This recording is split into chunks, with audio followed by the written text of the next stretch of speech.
মালদার গাজলে হিন্দু ও মুসলিম দুই সম্প্রদায় মিলে দুর্গাপুজোর খুঁটি পুজো অনুষ্ঠিত হয়। শুক্রবার গাজলের থানা রোড এলাকায় ডায়মন্ড ক্লাবের পরিচালনায় প্রতি বছরের ন্যায় এবারও ব্যাপক উৎসবের মধ্য দিয়ে দুর্গোৎসবের খুঁটি পুজো অনুষ্ঠিত হয়। এই দুর্গাপুজো উৎসবের হিন্দু মুসলিম উভয় মিলেমিশে করে থাকেন। এবারও তার ব্যতিক্রম হবে না। হিন্দু মুসলিম সবাই মিলেমিশে আজ ব্যাপক উৎসবের মধ্য দিয়ে দুর্গাপুজোর খুঁটি পুজো অনুষ্ঠিত হয়। খুঁটি পুজোর মধ্য দিয়ে পুজোর ঢাকে কাঠি পড়েই প্রস্তুতি শুরু হলো। আজ থেকে প্যান্ডেলের কাজ শুরু হলো। এবারে পুজো 38তম বর্ষ পুজো। প্যান্ডেল হবে সাবেকি আদলের এবং প্রতিমাও থাকবে সাবেকি আদলের এবং প্যান্ডেলে বর্তমান পরিস্থিতির উপর নানা চিত্র বা থিম তুলে ধরা হবে।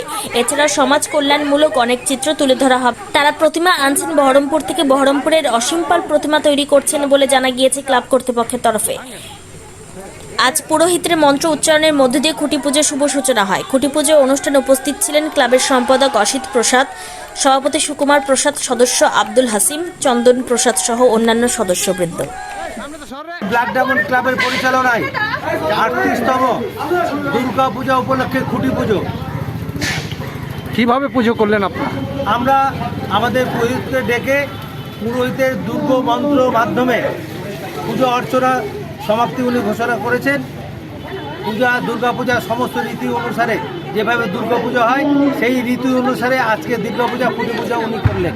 এই পূজাতে আমরা ছোটো থেকেই আমরা এই পাড়ার সাথে জড়িয়ে আছি, জন্ম এখানে আমাদের, এবং এই ক্লাবের উদ্যোক্তা আমরাই। আগে 38 বছর আগে আমরা এই পূজার উদ্যোক্তা। আগে আমরা সরস্বতী পূজা করতাম, তারপরে আমাদের পাশে একটা বয়েজ ক্লাব বলে জায়গা ছিল, ক্লাব ছিল, তারা 1985 সালে তারা ফেম পুজো করে সমাপ্তি ঘোষণা করে। তারপরে আমরা সিদ্ধান্ত নিলাম যে পাড়াটা খালি হয়ে যাবে, তখন আমরা নিজেরা বসে একটা সিদ্ধান্ত নিলাম যে না, আমরা দুর্গা পূজা করব। আমরা প্রতি বছর ঘটা করে আমরা দুর্গাপুজো পালিত করি এবং আমাদের দুর্গাপুজোর রীতিনীতি মেনে করে আমাদের যেটা দুর্গাপুজো আমাদের ভিত বলতে পারেন, সেখানে বিভিন্ন সম্প্রদায়ের আমাদের এখানে মানুষ আছে। আমাদের বলতে গেলে হিন্দু এবং মুসলিম সম্প্রদায় আমরা মিলেমিশে আমরা এই পুজোটা